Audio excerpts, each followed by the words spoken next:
Now, today's video is a bit special. I manage a portfolio of eCom brands under management. I run a consulting firm, and simply put, I help founders build in-house so that they can one day exit their company if they ever choose to. Now, we have experiences, we have relationships with all of our partners, and we have a ton of success stories. My job as a consultant is to show what's possible to other founders who are trying to reach these levels and reach these stages, because I'm under the impression that there's always levels to the game, right? You can scale to 7 figures a year. There's going to be a brand doing 8 figures a year, so on and so forth. It's very important that I don't gatekeep, but I share this information so that, let's say you're a brand doing sub 7 figures a year, you're trying to get to that 7 figure a year mark, maybe you're at 6 figures a year. These are the steps necessary to reach 7 figures a year. And then when we have an 8 figure a year brand, I'm sharing those exact protocols necessary so that everyone can grow from each other. Now, this case study you're about to see, we generated 1.1 million in this quarter, Q1 2024. Half of that was over net profit, right? 551K net profit, around there. We spent holistically around 110K on ad spend across Meta and Google. And traditionally, Q1 is probably one of the slowest periods to run an e-commerce brand, simply put, because there's a slowdown period in January because people were tired, or they spent a lot of money in December for holidays, Black Friday, Cyber Monday, so on and so forth. Now going into January, there's back to school, whatever. Individuals are using their money elsewhere. The buying behavior is at an all-time low. Going into February, March is probably one of the slowest months to date across the board, given that people are still recovering, the buying behavior isn't there, and there's no holidays, right? So how do we manage to pull this off? Now, granted, the caveat here is marketing is only as good as product market fit. You can have different creatives, different offers, different landing pages, but nothing comes close to having demand in the market and then having a community behind your business to extract LTV from. The biggest factor here is if you don't have people buying back from your business multiple times during the year, holistically, your brand can't grow. Although the objective has always been first order profit, nothing will grow your business more than if you have those transactions and people are actually coming back to buy from your business. So this is what I always push for. But with that being said, let's dive into the exact details that's necessary to reach similar numbers we did for Q1 2024. The first phase we followed was we fired external agencies, and solely put, we focused on building in-house. I'm a huge proponent of firing ad agencies because if you take a step back and realize the structure of their business, they're trying to run a profit. Founders that run agencies, they're trying to increase their profit margin. How do they do this? Instead of securing talent in the US that it's expensive to have really good individuals in the US and America, they choose to outsource to individuals in third world countries.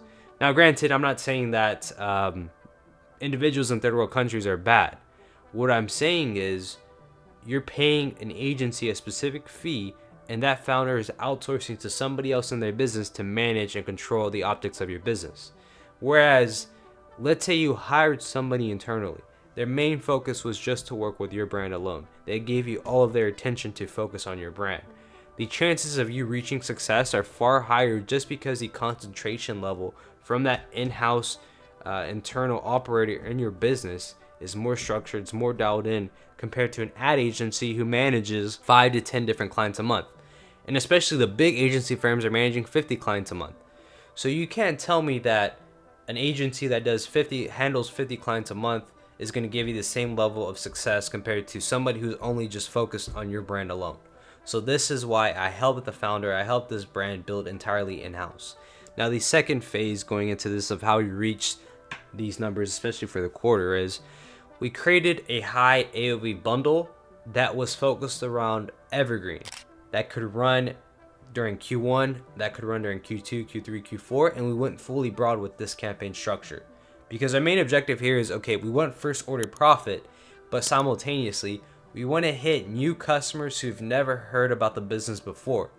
So with this approach, we're able to couple a Grand Slam offer tied to this high AOV bundle.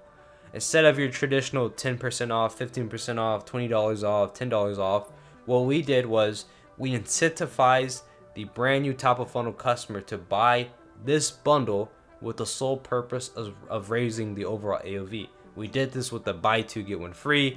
We had separate offers that we also split tested, like buy one get one free, buy one get one 50% off, depending on even a gift with purchase, right?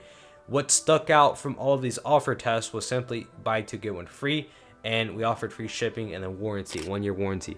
Now the third phase going into this, I would say, is it couples with the second phase, right? With this evergreen offer, this is running year round, but the brand has consistent collection drops, different seasonality pushes. So we needed to build congruency across the board. Because the thing is, when you have seasonality pushes or collection drops or discounts during a specific time of year, let's say it's Mother's Day, let's say it's Father's Day, you're going with the curve, you're going with the grain of everybody else. You're following market trends. Because what happens is during these time periods, buying behavior is at an all-time high compared to previous weeks, because it's Mother's Day, it's Father's Day, it's spring, it's back to school, whatever, right? People are already in the buying behavior. The consumer index is following the trend. So if we can ride these trends with different seasonality pushes, that is going to allow us to acquire more sales, more transactions at a cheaper cost than the previous months. Whereas if you're a brand, you don't follow these trends, you're going to end up paying more money for these specific transactions. Let's say if it's a top of funnel brand new impression, right? So the third phase ties into the second phase. With this evergreen offer, this is running year round. The third phase is we build congruency with our marketing calendar coupled with new collection drops, seasonality discounts, so on and so forth. So we're aligned here. For example, I would say going into the next couple weeks, we're preparing for Mother's Day. We recently dropped a spring break collection. Now what's happening is we offered a spring break discount. People are in the buying behavior because these new holiday seasons, these different times of year, Mother's Day, Father's Day, they are willing to already purchase when we run separate campaigns pushing these seasonality pushes.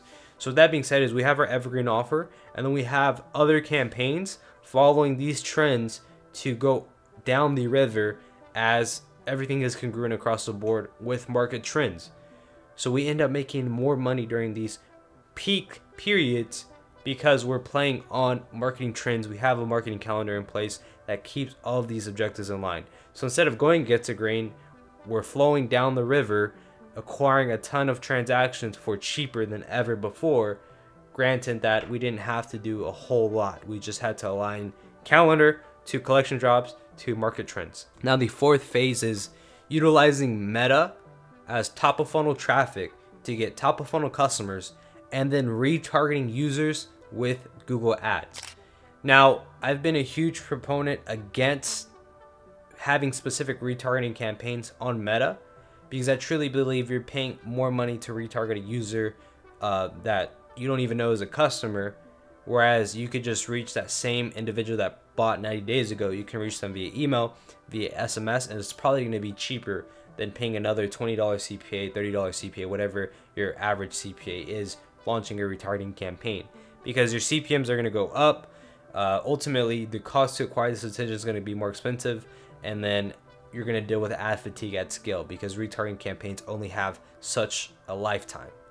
So what we use with Meta is this is our top of funnel, getting ideally new transactions into the ecosystem who've never heard about our business, and then we take Google Ads, we launch search campaigns, we launch PMAX campaigns, and we're looking to hit middle funnel / bottom of the funnel customers who came across the brand. Maybe they did purchase, maybe they didn't, but they found us on Facebook, and then they want to directly search us up on Google.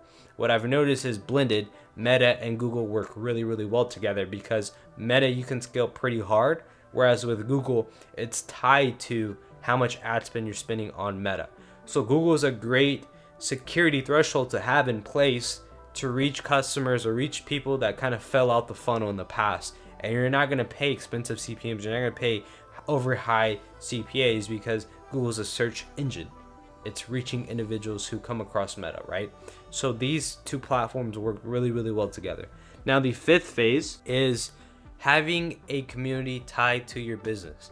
Time and time again, I see founders neglect building an audience, building a community. The brands that I've seen scale pretty hard have a dedicated Facebook group, have a huge Instagram following, and what happens is beneficially you're gonna able to increase LTV when you have these new collection drops without spending a huge amount of money on ads, even though it's recommended. But you can still turn off ads, and when you have specific collection drops or seasonality pushes, you can go back to your community, offer this to your customers, and then as a byproduct, you can still generate the same amount of revenue, if not even more revenue. So it's very important, the longevity of your business, to have a community tied to your business.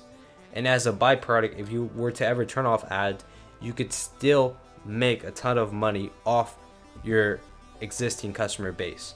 So building a Facebook group, maybe it's on other platforms, it doesn't matter. As long as you have a community that is focused around your brand, that loves your brand, well then the longevity of your business goes through the roof. This deals with LTV issues. You're gonna get more people to buy back for your business. You're building an interactive space for your business with individuals to communicate with. So overall, you're gonna see cheaper CPMs with the Facebook group. You're gonna see cheaper CPAs. You're gonna see higher LTVs.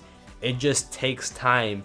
It's a time investment to build a community. But once you have your first 10,000, 20,000, 30,000 followers in this Facebook community, the longevity of your business, I'm going to tell you, pays dividends than you will ever see before.